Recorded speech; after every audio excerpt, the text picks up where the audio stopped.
This video is for people who are going through what I've come to call the deepening phase of the spiritual awakening process. If you're watching this video and are going through the deepening phase, I'd have to imagine you've probably been on the path for quite some time, maybe even several years. And it's a very important stage, very similar to the life cycle of a dragonfly. A dragonfly, if you don't know, it's actually a pretty interesting story, arguably more interesting than the butterfly. But dragonflies live as larvae for about 3 years underwater primarily. But after that 3-year mark, roughly, like you, I would imagine, they feel this evolutionary impulse. And there's a drive in them that causes them to seek out, like a dry leaf or something, outside of the water. And in doing so, it's a bit dangerous because they kind of need the water to survive. That's all they've known. And the sun dries them out, and it's kind of a uncomfortable process, but there's that part of them that leads them there anyways.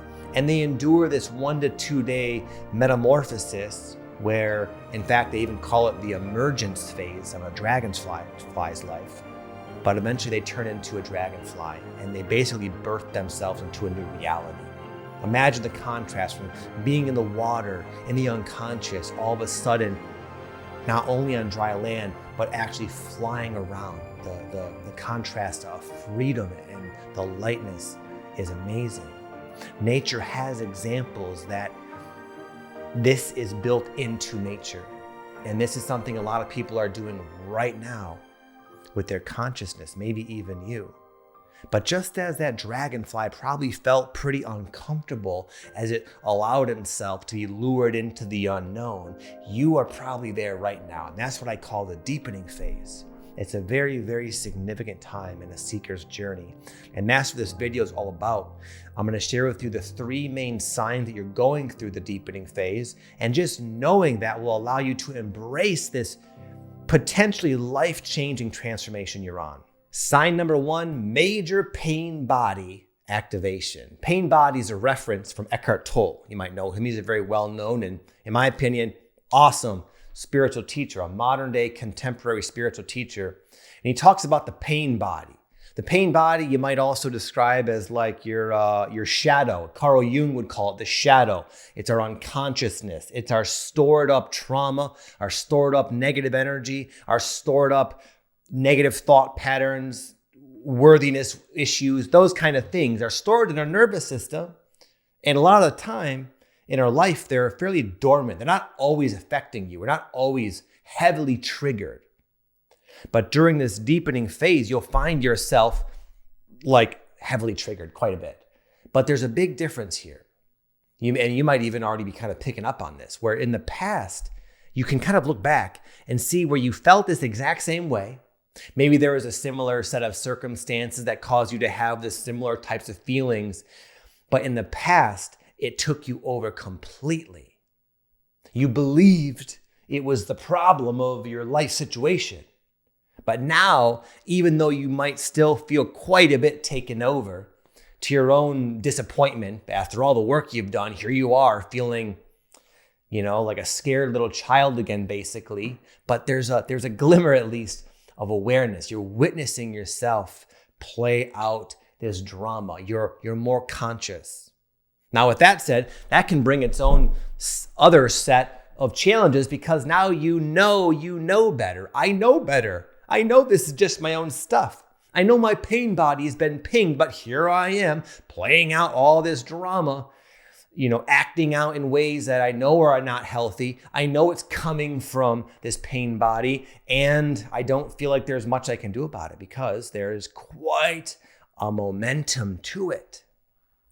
This has been happening to me over the last several days. For example, for me, one of my big things is feeling very insecure in my marriage. 15 years. I've been married for 15 years with the same woman for about 18 years. She's an amazing person, a very loyal, heart-centered person, conscious. And I've always had this fear that something's going to happen in the relationship.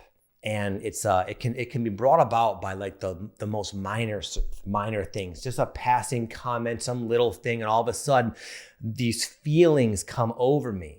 And I can kind of speculate, to give you an example, that they come from when I was in like high school and junior high and was cheated on by girlfriends. It happened more than once. So it was a very painful experience for me. And anyway, these old feelings that made sense a long time ago, they become activated in my body and projected onto this seemingly the culprit, who is my wife, who really didn't do anything. It's just all in my head, basically. And unfortunately, my wife has had to put up with this for the last 15 years. I've gotten a lot better with it. But it happened again this like last couple of weeks. But the difference was I was much more aware of it. I was much more able to own it and kind of say, listen, I'm going through something. It has nothing to do with you. I know that. Please bear with me. And I do the same thing for her. She has her own thing she thrusts onto me. Anybody in a marriage knows that kind of goes down sometimes. But anyway, when this happens, this hasn't happened to me in quite a while. I thought I was over it, honestly. But as I can see now, it's been kind of dormant, just like yours. And when this pain body becomes activated, it can, again, not only does it like cause you to do things that you don't even agree with, but there's all this judgment and shame and guilt cast upon ourselves, and it's just very uncomfortable. Eckhart Tolle, the way he describes the pain body, he describes it as it's its own entity, like it's this other being living inside of you that is just feeds basically on negativity. And once in a while, it takes you over and takes you for a bit of a ride. So just the experience of that energetically in itself is quite uncomfortable. And when this is happening, in addition to all the other challenges I mentioned, it can cause us to go and relapse into unhealthy coping skills. Maybe for you, it's smoking too much weed or drinking too much alcohol, watching too much Netflix, going on Instagram for 15 hours a day, whatever it is. We all have these vices that also, like the pain body, kind of come and go. And during this sort of pain body activation, it's common to find yourself kind of relapsing, which only adds to the guilt, adds to the shame, adds to the self-judgment. What the heck is wrong with me? I thought I was further along than this, but here I am. And it can be quite frustrating. Sign number 2, if this isn't enough, during this time, you might find yourself going through a bit of a midlife crisis or an identity crisis. It doesn't have much to do with your actual physical age, more so where you are in your spiritual journey. But you might find yourself, the best way I could describe it is going through an identity crisis where you really start to think very, very you put energy into thinking about, who am I? Where do I go from here? Nothing seems to fit. You might find that the things you've been involved with, the themes you've been playing out, your current life situation, all of a sudden, none of it feels like a fit with you anymore. And in the beginning, this is normally resisted. We try to make it work. We try to, I'll just adjust this and I'll do more of this. And I just need to be more grateful. I should maybe cultivate gratitude, and all these things, they don't do anything because it truly is like a closing of a chapter in our life. But the new one is yet to present itself. So we tend to resist it because it's familiar to us and it feels more safe, and going off into the complete unknown, literally, and also in terms of who you are, is extremely scary. And one of the things I found is when this happens, usually who you are, like meant to become next, we'll say, it's big. It's like it involves more of your soul's power, more of your energy than you're used to. And this type of, even like the awareness that it's kind of on the horizon, can be very terrifying to the ego, to the former identity. For me, my name is Victor. So the little Victor is like, whoa, this doesn't feel safe. This feels wrong. I don't know about this. Because it's too vast. It's too spiritual. It's too expansive for this little mind construct of Victor to conceive, to be able to like grasp. So there can be a lot of resistance at this stage, a lot of clinging on to what you know is suddenly heavy and out of alignment because it's just too scary and uncomfortable to do the alternative. I went through this years ago, and I've shared about it on my YouTube channel when I transitioned careers. Up until from like the time I was a teenager, literally like 13, 14 years old, Up until I was like maybe 30, I was a fitness nut. I loved working out. I loved learning about fitness. I became a personal trainer. I had jobs. And by the time I became 30, I finally owned my own personal training studio that was fairly successful. It was a good business. It was helping people, doing what I love. And anyway, after all this work, all this time, as if my life had built me up to this final point of having this successful training studio, as the timing worked out, I became bored with it. It felt like, okay,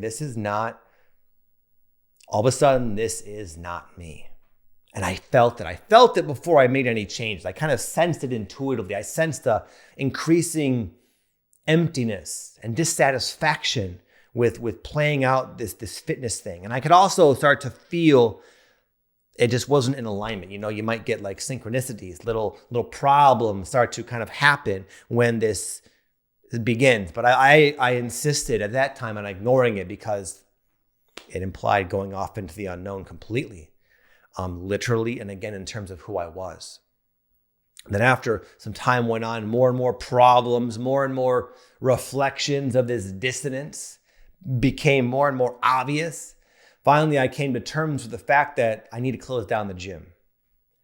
But what sort of prevented me from doing that was the realization that once I do that, once I close those doors for the last time, not only does that beg the question of now what, but who would I be? Who would I be without that? I had no clue. I hadn't the faintest idea. I thought I had found myself at that point. And it was extremely scary. But you know what? What I found, because I'm going through this transition again, like currently, but this is something I also went through, years ago, and I've coached many people through it over the years. My wife is going through it currently as well. It's happening to a lot of people I've seen. But one of the things I've noticed is there's impeccable timing to everything. It doesn't always seem that way. On one hand, it seems like you're being asked to let go of something before the new thing has come in. But what I would argue, and this looking back, this kind of was happening for me as well, there might already be something new trying to come in right now, in this moment, if you're watching this video and you relate. For me, I was growing tired at that time of like the what's the word I'm looking for? Like the physical obligation of running a gym, a brick and mortar business. I started a business to have freedom. And what I had was a very time-consuming job at the end of the day. And not only was it unsatisfying to me, but I also, practically speaking, I wanted something a little bit lighter, more expansive. I wanted to express myself fully. I wanted to help people beyond losing a few pounds. I wanted to help them expand their mind and consciousness and heal their traumas and blossom into their best selves. And I knew I couldn't do it there. So I had some idea. I wanted to help people in a deep, profound way. I wanted to use what I've learned about my own life and myself through my own awakening journey. I wanted to use that in a positive way to help other people. I also knew that it'd be cool to do it online because that would imply I could go wherever I want. I don't need a job. I'm not bound anywhere. I had this like thirst for adventure at the time as well. So I didn't know how that was going to look, but I kind of did know what I wanted to start at least moving into. And so does my wife. So do my friends who are going through this. So do I now.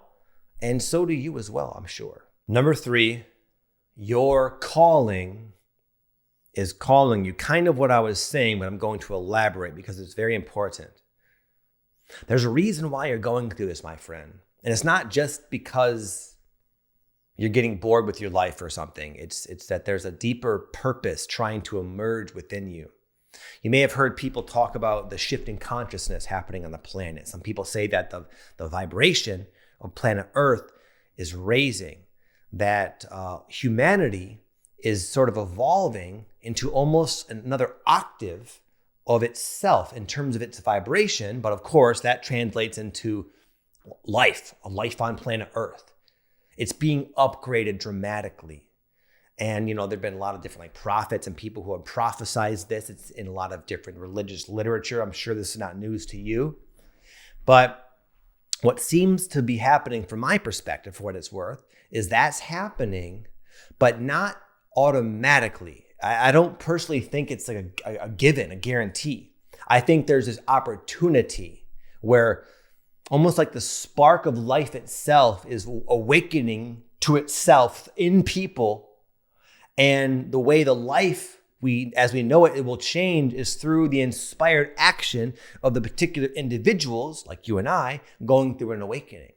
So not only is this kind of a shifting in your own personal spiritual journey, but it's almost like life itself, oneness itself is trying to do something through you, through your life and personality and vessel it will enhance your life. You're going to love it. I've gone through this shift myself, but it's also going to be probably very beneficial to the collective as a whole and help facilitate this upgrade.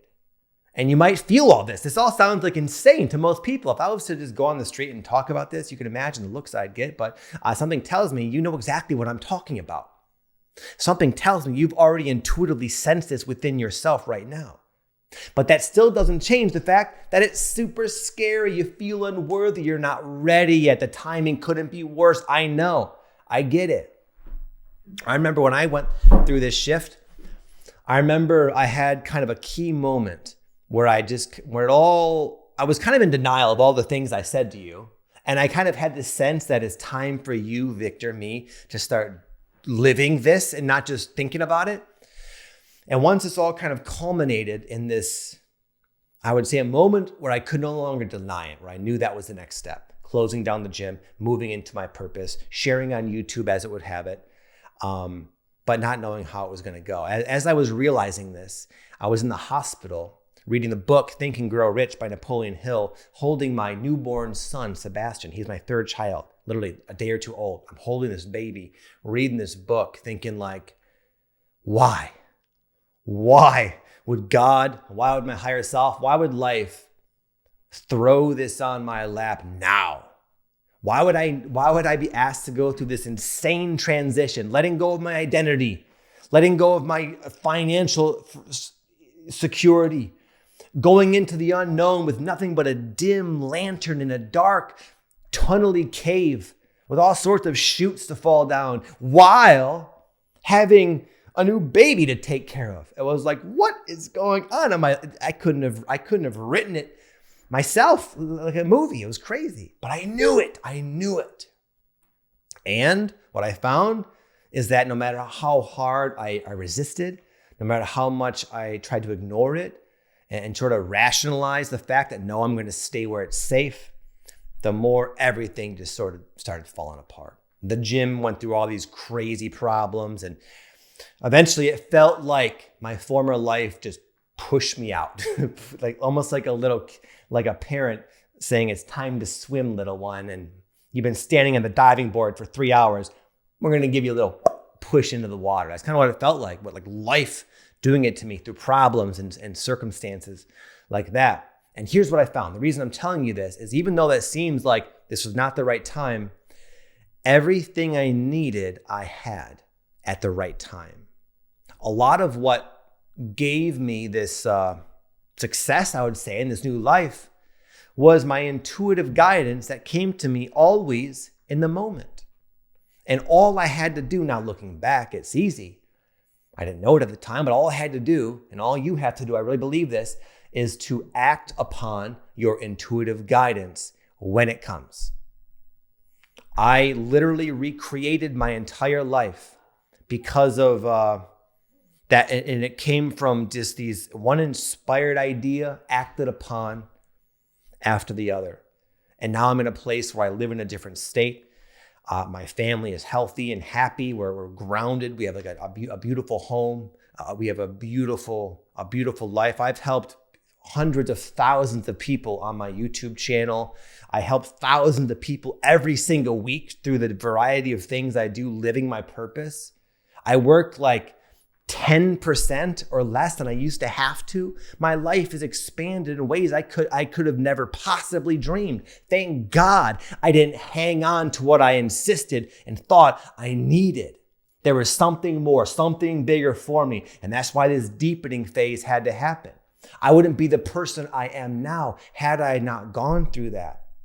You know, a lot of you right now might sort of relate with what I'm saying, but you still do not feel ready. Well, guess what? This deepening phase, this ego death, all these different things I'm talking about, this learning how to truly live with faith, without certainty, but I'm talking faith.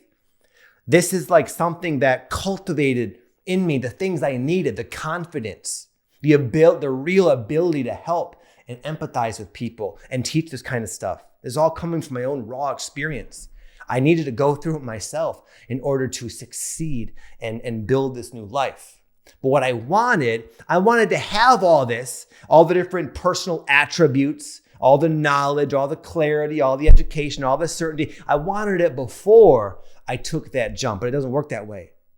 It doesn't work that way. You have to jump first. Just like the dragonfly. It's not, I doubt it knew what was going to transpire on that leaf, right? It just knew that I got to go on this leaf. I got to leave the water, the only thing I've ever known, and I have to go onto this leaf, and I have to let the sun dry me out almost to the point of death, not having any idea why. Then all of a sudden those wings just freaking pop out of its body, and the sun dries the last vestiges of water, and it flies away. Imagine the feeling that dragonfly had the moment it took flight. That is what awaits you, my friend. Do not hold on. Do not resist any longer who you know yourself to be. Allow who you are to unfold in each and every moment as you lean into your purpose.